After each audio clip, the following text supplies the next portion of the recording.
नमस्ते, मैं जयंत देशमुख। कई राज्यों में 10वीं और 12वीं की एग्ज़ाम चल रही है और उसमें न्यूज़ आ रही है यूपी में 12वीं का मैथ्स का पेपर, साइंस का पेपर लीक हो गया।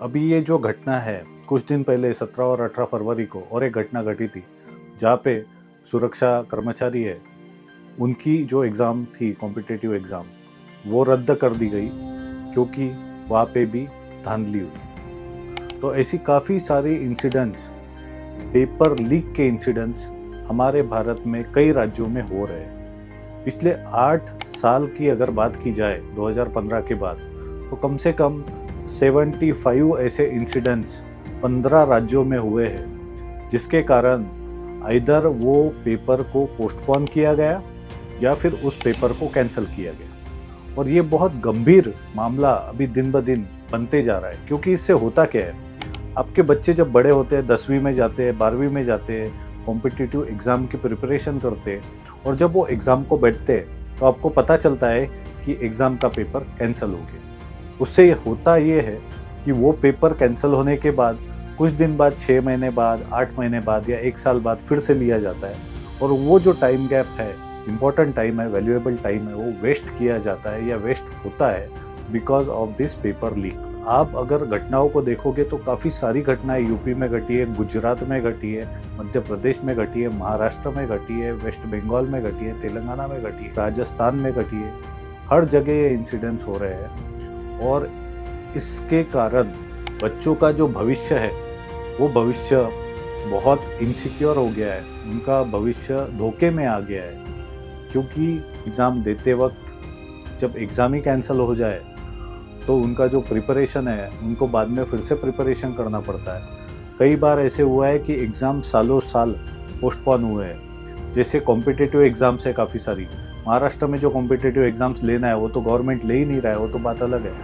पर काफ़ी सारी जो एग्ज़ाम्स है पोस्टपोन होने के कारण बहुत सारे जो क्वालिफाइड जो स्टूडेंट्स रहते हैं वो डिसक्वालीफाई हो जाते हैं, क्योंकि उनका एज लिमिट मैच नहीं करता है। तो ये सारी जो चीज़ हो रही है, इसका इम्पैक्ट सिर्फ स्टूडेंट्स के फ्यूचर पे हो रहा है। और अगर आपका बच्चा अगर पढ़ाई करके अगर एग्ज़ाम को जाए और एग्ज़ाम ही कैंसिल हो जाए तो उसको उस पे क्या बीतेगी, उसके माता पिता के क्या बीतेगी, ये सोचना बहुत ज़रूरी है।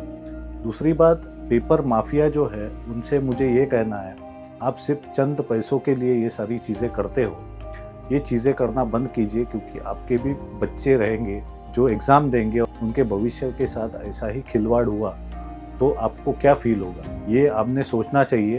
ये तुरंत आप बंद कीजिए, सिर्फ पैसों के लिए ये सारे ऐसे गंदे काम मत कीजिए। और गवर्नमेंट को ये रिक्वेस्ट है कि गवर्नमेंट ने सख्त कानून लाया, we welcome that decision, but at the same time ये रूट से कैसे समाप्त हो जाएगा, इस पर वर्कआउट करना ज़रूरी है। क्योंकि आजकल डिजिटल के माध्यम से या सोशल मीडिया के माध्यम से जब पेपर लीक होता है तो वो स्प्रेड इमीडिएटली हो जाता है और उसका इम्पैक्ट बहुत बढ़ जाता है। तो पहले उसका इम्पैक्ट कम था, पर आज के तारीख में उसका इम्पैक्ट बहुत ही ज़्यादा है। तो गवर्नमेंट को ये रिक्वेस्ट है कि एक स्ट्रॉन्ग प्रोटोकॉल इस पर डिफाइन किया जाए, रेगुलेशंस लाए जाए, जिसके तहत ये पेपर लीक के मामले हो ना सके। ये जो पेपर माफिया है, इसको जड़ से कैसे मिटा सकते हैं, उस पर प्रावधान, उस पर प्रोटोकॉल्स, उस पर रूल्स एंड रेगुलेशन एंड उस पर लॉ, सख्त से सख्त कानून लाने की ज़रूरत है। तभी ये पेपर लीक का प्रॉब्लम जो है ये सॉल्व होगा। और जो बच्चों के कोचिंग क्लासेस है या फिर उनके माता पिता है, अगर आपको पेपर माफिया अप्रोच करते हैं तो आप प्लीज़ उनके साथ ये डीलिंग मत कीजिए। आपके बच्चे को अगर आगे बढ़ाना है तो उसको सही तरीके से आगे बढ़ने दीजिए, ना कि चीटिंग करके या फ्रॉड करके आगे बढ़ाना है। ये देश के भविष्य है और देश को अगर सही तरीके से गढ़ाना है तो उनको फ्रॉड कराना मत सीखिए, उनको ईमानदारी से अपना एग्ज़ाम देने दीजिए। उसमें आपकी भी भलाई है, बच्चों की भी भलाई है, हम सब की भलाई है। तो आप ये ध्यान में रखिए।